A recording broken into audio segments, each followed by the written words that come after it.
నమస్తే వ్యూవర్స్, ఈరోజు మనం మాట్లాడుకోబోయే టాపిక్ స్టీరియోటాక్టిక్ బాడీ రేడియోథెరపీ అనే అత్యాధునికమైన రేడియేషన్ ప్రొసీజర్ కోసం.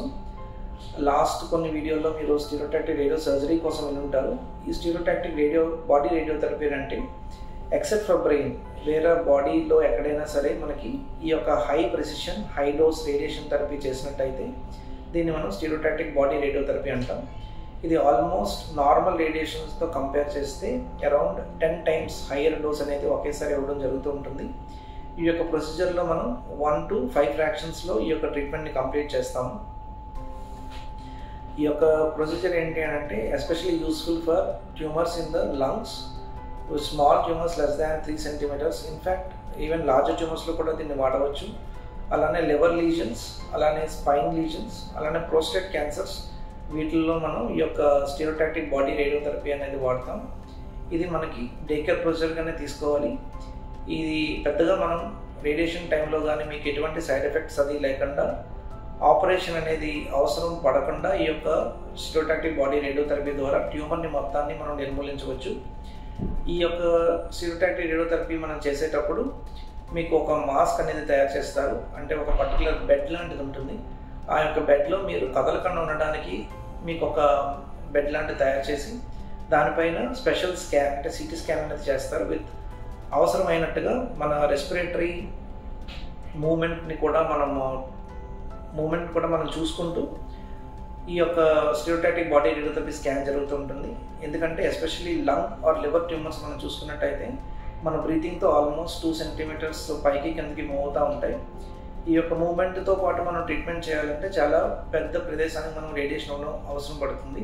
సో అది మనం ప్రివెంట్ చేయడానికి మనకి బ్రెత్ హోల్డ్ కానీ లేదంటే గేటింగ్ ప్రొసీజర్ అనే ద్వారా ఆల్మోస్ట్ 5 mm మూమెంట్స్ని మనము మార్జిన్స్ని తీసుకుని మనం ఒక రేడియేషన్ చేయడం జరుగుతూ ఉంటుంది. ఈ యొక్క ట్రీట్మెంట్లో వెరీ ఎర్లీ లంగ్ ట్యూమర్స్ కానీ లేదంటే ఇనాపరబుల్ లివర్ లీజన్స్ కానీ ఉన్నట్టయితే వీటి యొక్క control rates almost equivalent to surgical procedure కానీ మనం చేయవచ్చు.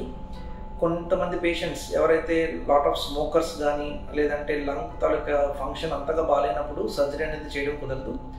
ఆ యొక్క పేషెంట్స్లో కూడా మనం స్టీరియోటాక్టిక్ రేడియోథెరపీ చాలా సేఫ్గా డెలివర్ చేయొచ్చు.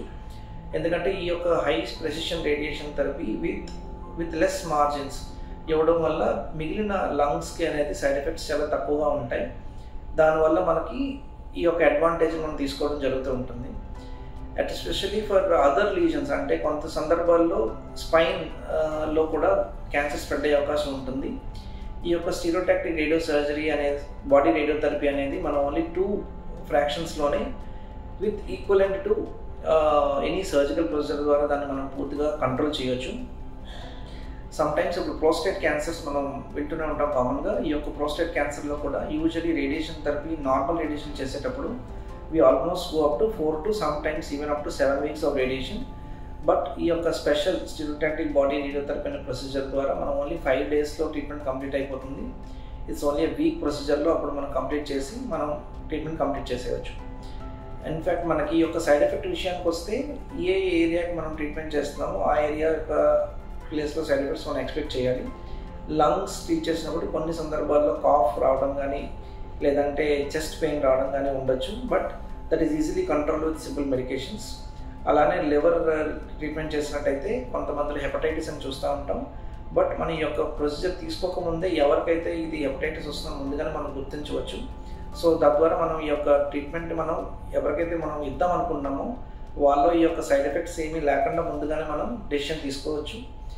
ఈ యొక్క హై ఎండ్ ప్రొసీజర్స్ ద్వారా ఈ యొక్క మేము చెప్పినట్టుగా లంగ్, లివర్, ప్రోస్టేట్ అలాగే కొన్ని అబ్డామినల్ ప్యాంక్రియాటిక్ క్యాన్సర్స్ను కూడా మనం సర్జరీ లేకుండా పూర్తిగా నివారించవచ్చు. Thank you.